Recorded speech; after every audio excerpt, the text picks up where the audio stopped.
Hello, good morning everyone. So today I planned to do like a quiet time video, trying to get back into routine where I wake up early, do my Bible reading in the morning, all that, start my day off with the Lord. And I woke up late. And then I also just realized I have a meeting an hour earlier than I actually thought it was going to happen. So my day's a mess already, but that's okay. So my plan is to make myself look presentable, hop on this meeting, and then during my break we can do my Bible reading, do my quiet time. It's gonna be a little later than I planned, but that's okay. We're gonna get it done. That is the point. So just wanted to start the video here and just say hello. Hi. Flippy. Let's do this.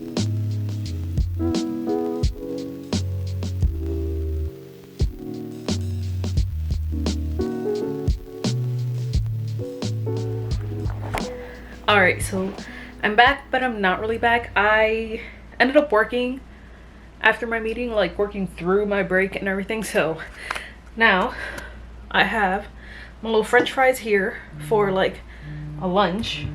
Okay, what was I saying? I got my lunch, but now I'm about to hop onto another meeting. So yeah, so after this meeting, then we will read our Bibles. This is like a very true representation of what my life has been like. Just a full mess. So yeah, we'll check back in a little bit. And I did change out of my shirt and just changed back into it for my meeting, because it's my meeting shirt. And if you work from home, you understand.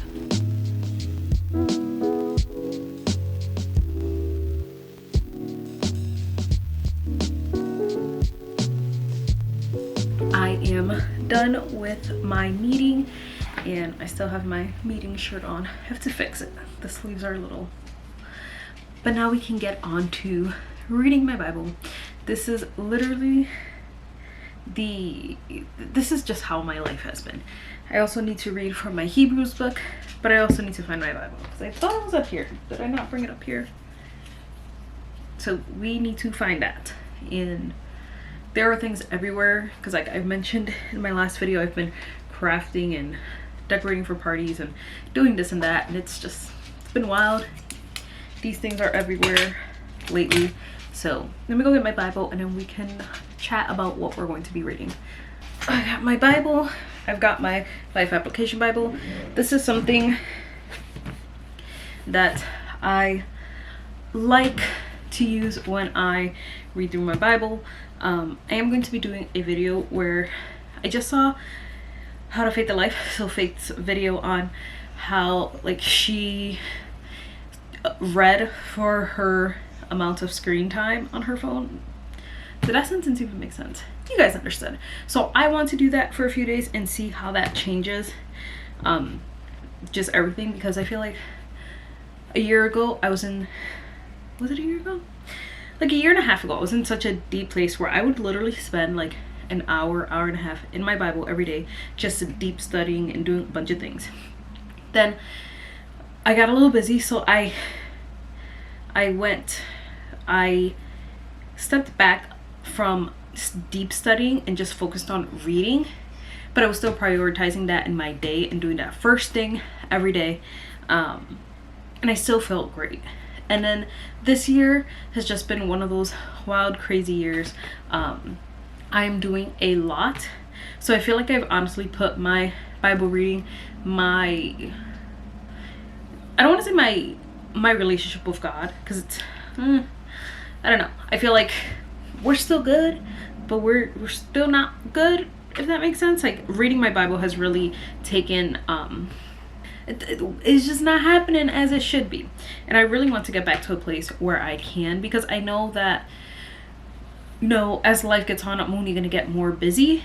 So I can't keep using being busy as an excuse. And I need to prioritize my relationship with God and reading his word and all that stuff, because it's just important. If we love God and we truly say we have a relationship with him, we need to know him, we need to know his word. That's how he speaks to us. That's how, that's just how it works. So that is something I am working on. I don't know, even like Bible journaling. I really haven't Bible journaled all year. I think every time I've sat down to like try and do it, it just hasn't worked. And I really like what Faith said in one of her, I was like catching up on her videos. I don't watch her videos too much because then I can get into this like comparison mindset, which makes no sense because I feel like our channels are very different. But I don't know. But I like the way she explains and expresses like how she feels about Bible journaling and all, and like the crafty part that is with it, because I feel like I do a bad job explaining. But she just basically was saying that even though it's like what did she say, like, because she was talking about scrapbooking, like even though like with scrapbooking it's not necessarily a spiritual thing, it like gets her thinking about God. Like it's just like a mindset thing. And I'm like, God made me a creative person. Like I've always been, since I was younger, coloring, painting, making a mess, creating things, doing something. So that's why I love Bible journaling, because it's not only an expression of myself in my Bible, it's an expression of how God created me in my Bible. So that's why I love to do it. And I feel like lately I've been doing so much crafting and creating outside of my Bible, and it just doesn't feel right. So that's just what I was trying to say. But we're here to read. We're here to read our Bibles and do something. I am doing my 90 days Bible reading plan. I did start over. I will leave this link down below. So I'm just using this one that's just numbered because I can't go by dates. But I just started over. Yes, I'm behind, but we will catch up. So yeah, and I do want to prioritize this and also just keep reading in my Bible. Usually when I open up my Bible, I've been going to Psalms, so that's what we're gonna do right now.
So I just wanted to quickly just chat a little bit. I'm so sorry, this lighting is terrible.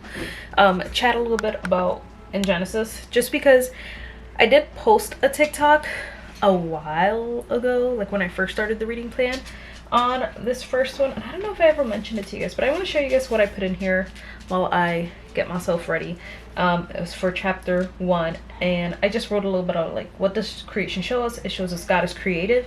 God is a creator, like he is in control, and how we are different than the other creations. It's like sovereign God of creation.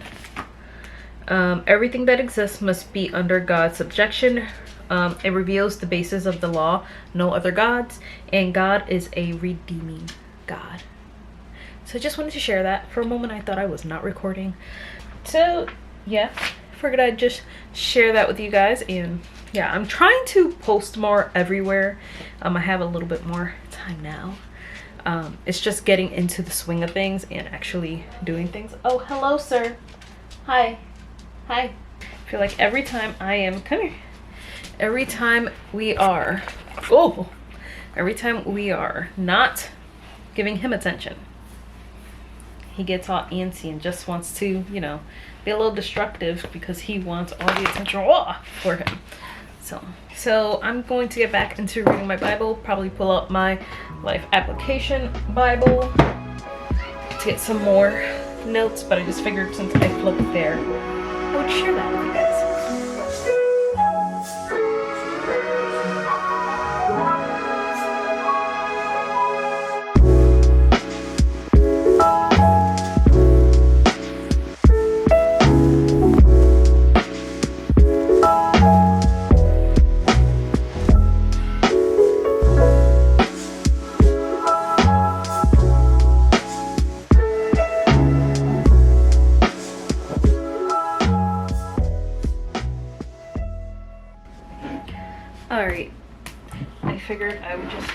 you guys a little bit on what I've read, and then we can end this video here. I still have one more chapter to read, but I figured we just do this.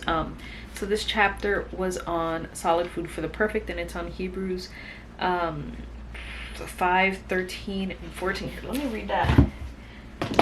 This Bible. It says, "For everyone who lives on milk is unskilled in the word of righteousness, since he is a child.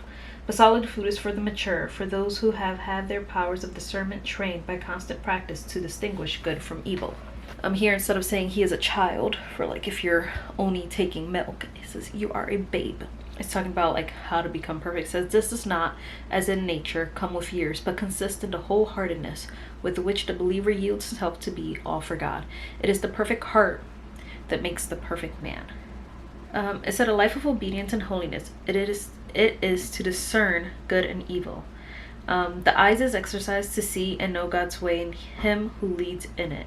The ear to hear his voice." And I like that because that's something Jesus says a lot in the New Testament, is that, you know, he who has ears, let him hear.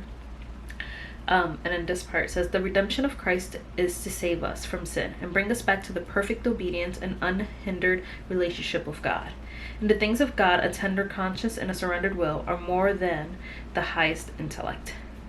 And it just talks about how Jesus' perfection came through obedience, and like how in the wilderness and in the garden he had to fast, watch, and pray, you know, to choose God's will. It said, "Lest the lawful desire of his human nature might lead to sin."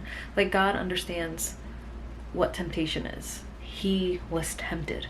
So it is really like, if you are reading Hebrews, want to do a study on Hebrews, this is an excellent book. Like I've warned before, don't get this abridged version. Find an older version that's not abridged for the Kenneth Copeland Ministries. They have removed certain verses that they did not like. Like, I don't know how we can decide that we are not going to talk about certain verses from God's word because you don't agree with it. But yeah. So I'm going to leave you guys with that. Thank you guys so much for watching this video, if you made it this far and all this craziness, and I will see you guys in my next one.